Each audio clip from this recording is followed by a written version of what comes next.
Bagaimana kabarnya hari ini? Gimana?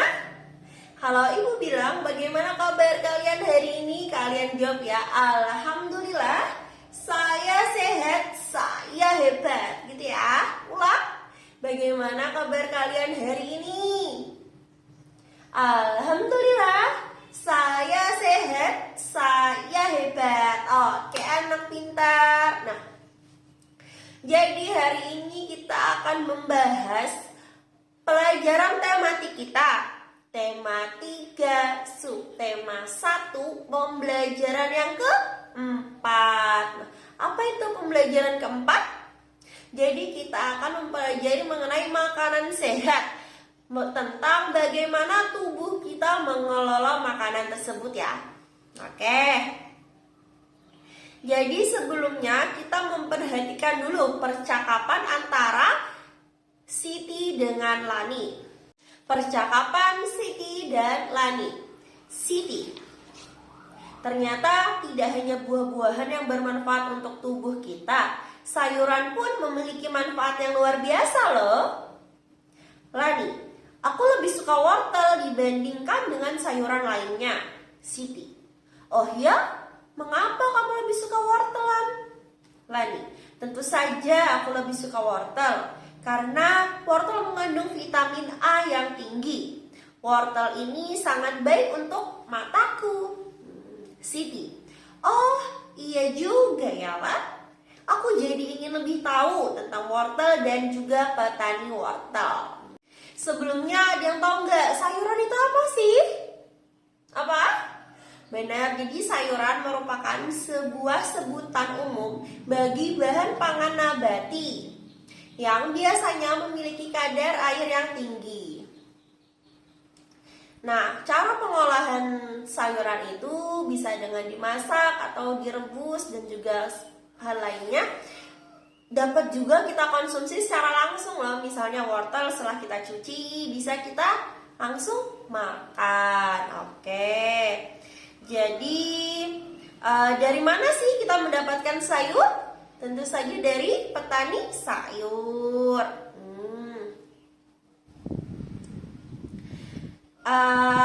Selanjutnya, dari mana petani sayur itu menanam sayur?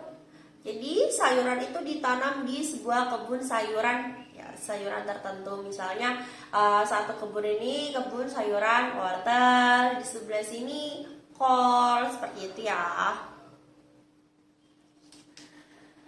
Jadi bagaimana cara petani memanfaatkan lingkungan hidup? Nah, jadi cara petani memanfaatkan lingkungan hidup kita yaitu gitu, dengan menanam sayuran. Jadi ada lahan yang kosong, daripada dibiarin saja, lebih baik kita tanami seperti tumbuh-tumbuhan, sayur-sayuran yang bermanfaat tentunya. Seperti itu ya. Nah, sebelumnya kita baca bersama ya teks mengenai wortel. Mari kita baca bersama ya teks mengenal wortel. Sayuran termasuk daftar makanan yang harus dikonsumsi setiap hari, seperti halnya buah-buahan. Sayuran juga menyuplai serat yang sangat dibutuhkan oleh tubuh untuk memperlancar proses pencernaan. Banyak sekali jenis sayuran yang dapat kita pilih untuk dikonsumsi, baik untuk dimasak, dimakan sebagai lalap, maupun dibuat menjadi jus. Dibuat seperti apapun, kita masih tetap bisa merasakan manfaat sayuran bagi kesehatan kita. Salah satu contoh sayuran yang bermanfaat adalah wortel. Wortel baik bagi kesehatan mata karena memiliki vitamin A dan beta karoten yang tinggi. Lalu, seperti apakah kegiatan petani wortel yang berada di balik tanaman yang berkhasiat ini? Gede Suwardana adalah salah satu petani wortel di Desa Batunya, Kabupaten Tabanan, Bali, yang membudidayakan wortel jenis lokal. Suwardana memaparkan, selama masa tanam, para petani rutin memberikan pupuk pada awal masa tanam. Menurutnya, pemberian pupuk di awal masa tanam sangat berpengaruh terhadap perkembangan tanaman. Pupuk yang mereka gunakan adalah pupuk organik. Hasil pertanian wortel lokal juga tidak mengecewakan. Gede Suwardana menjelaskan bahwa ia mampu memperoleh omset sebesar 2 juta rupiah per bulan dengan harga jual per kilogram sebesar Rp7.000. Untuk pemasaran, Suwardana menjelaskan bahwa ia membawa wortel-wortelnya tersebut ke pasar Baturiti, Tabanan. Di sana, ia bertemu dengan pengepul sayur yang kemudian mendistribusikan wortel-wortelnya ke beberapa daerah di Pulau Bali. Dalam dunia pertanian, ada 3 pihak yang selalu bekerja sama, yakni pemasok, petani yang bersangkutan, dan distributor yang membeli sayur mayur atau buah-buahan dari petani. Ada pula penjual sayur yang secara langsung membeli sayuran dari petani dan menjualnya secara berkeliling. Oke. Jadi dari bacaan mengenal water tersebut ada yang mengangkat interaksi dengan alam dan sosial. Nah, yang pertama, keberagaman alam itu petani membudidayakan wortel. Yang kedua, petani memupuk tanaman wortel. Selanjutnya ada interaksi dengan sosial. Yang pertama, petani menjual wortel ke pengepul sayur. Selanjutnya, penjual sayur membeli ke petani. Sehingga terjadilah kerjasama antara pemasok, petani, dan juga distributor. Oke. Jadi berdasarkan teks tersebut, kita menemukan keberagaman jenis pekerjaan, yaitu petani, pengepul sayur, dan juga penjual sayur. Oke, anak pintar. Jadi salah satu tempat kita menemukan banyak keberagaman itu di mana? Benar banget. Jadi kita banyak menemukan keberagaman itu di pasar. Kenapa di pasar, Bu? Jadi di pasar kan adanya interaksi jual beli antara penjual dan pembeli.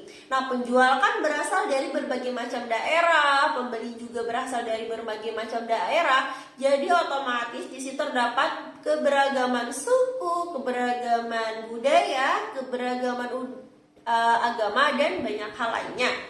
Misalnya penjualnya orang Banjar, pembelinya orang Jawa. Ada lagi penjualnya orang Kristen, pembelinya orang Islam, seperti itu. Itu yang dinamakan keberagaman. Jadi dengan mempererat keberagaman, memperbanyak pengetahuan mengenai keberagaman yang ada, akan meningkatkan rasa toleransi kita akan perbedaan yang terdapat di dunia ini. Seperti itu ya, paham? Paham anak pintar? Alhamdulillah, anak ibu pintar. Nah, jadi selain dari adanya interaksi langsung, sekarang masyarakat juga telah memperdalam interaksi itu karena adanya iklan. Jadi iklan itu tidak hanya ditujukan untuk memaparkan atau mengenalkan suatu barang atau jasa saja, melainkan iklan juga dapat berisi pesan moral. Contohnya 2 iklan tersebut ya. Nih. Iklan yang pertama, terdapat gambar sapu. Tulisannya, sebatang lindi menjadi kuat menjadi sapu. Sebuah bangsa menjadi kuat bila tetap bersatu. Nah, selanjutnya terdapat iklan kedua yang berkatakan kedamaian ada ketika kita mau menerima perbedaan. Seperti itu. Nah, jadi ada yang tahu nggak perbedaan kedua iklan tersebut? Nah, jadi perbedaan kedua iklan tersebut, yang pertama, iklannya terlalu sepi. Kenapa dikatakan terlalu sepi? Karena iklannya hanya terdiri dari background polos dan juga hanya satu gambar satu seperti ini. Sedangkan iklan yang kedua merupakan iklan yang menarik. Mengapa dikatakan menarik? Karena terdiri dari gambar yang beraneka ragam dan juga background yang cantik, yang juga cocok dengan kata-kata yang ada di situ mengenai kedamaian ada ketika kita mau menerima perbedaan. Seperti itu ya. Oke, selanjutnya Selanjutnya kita akan membaca teks mengenai pesona Tanah Toraja. Sebagai salah satu tempat yang terindah di Indonesia, Tanah Toraja di Sulawesi Selatan yang menyimpan begitu banyak pesona alam dan adat istiadat yang unik dan sangat menarik untuk dinikmati. Berkat kekayaan budaya yang luar biasa, Tanah Toraja bahkan dimasukkan ke dalam daftar sementara warisan dunia oleh UNESCO di tahun 2004. Adalah sebuah upacara kematian yang dinamakan Rambu Solo, yang merupakan upacara mengantarkan sanak keluarga yang telah meninggal dunia ke alam baka. Upacara ini biasanya dilangsungkan secara meriah selama berhari-hari serta melibatkan seluruh penduduk desa.